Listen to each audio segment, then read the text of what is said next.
Tonight, community members in Tacoma showed up to learn more about a new tool aimed at reducing gun violence. We're talking about ShotSpotter, audio sensors that detect the sounds of gunfire, pinpoint the location, and direct officers to the area. The technology is set to launch in Tacoma this fall. Fox 13's Dave Detling is live outside police headquarters.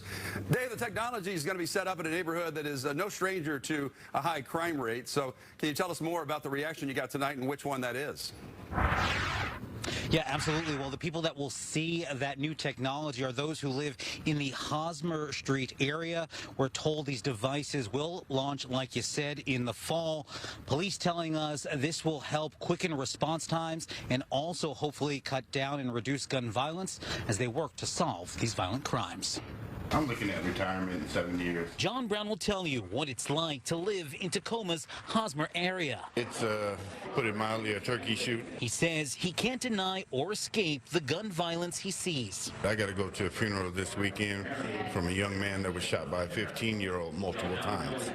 Maybe the police could have been there a lot sooner if this technology was implemented. Brown was part of a handful of concerned community members who came to learn about ShotSpotter technology. Our sensors are on buildings, residences, and light poles above the ambient noise of the street. Those audio sensors detect the sounds of gunfire, determine the location, and direct officers to the area. According to the Tacoma Police Department, the sensors in the Hosmer area will cover a 2-mile radius and will be up and running this fall. And would it be removed, or would there be community input on how it's going? The promise of increased response time is something this property manager, who hears a lot of gunfire, can get behind. If we are able to get those response times, if we are able to save lives and then make the right corrections to make it better, then it's doing the job. But there were critics at Wednesday's meeting, people who questioned the technology and its effectiveness in community policing. It sent police officers on wild goose chases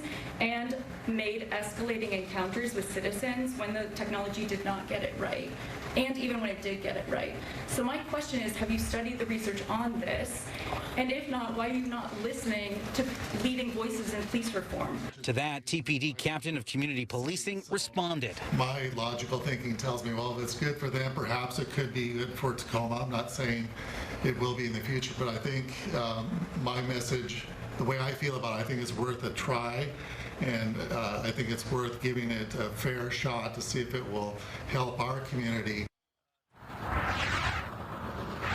And it is important to note that this pilot program will last 2 years. It comes at no cost to taxpayers.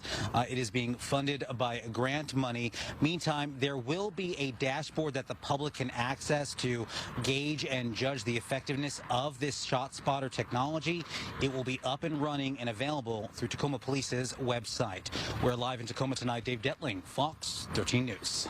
Thank you, Dave. And research shows that nearly 80 to 90% of gunfire goes unreported in some neighborhoods. Yeah, those of you in Tacoma know that it's not unusual to hear gunshots. I got the chance to talk to the president and CEO of the company behind ShotSpotter technology. I asked him about those who say it might escalate interactions between the police and the communities they serve. What about the criticism that this might lead to over-policing of neighborhoods and a violation of privacy?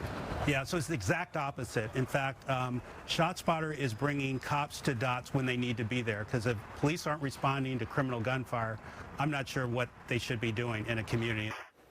Another community meeting will be held by the Tacoma Police Department tomorrow night at 6 o'clock. Count on continuing coverage right here on Fox 13.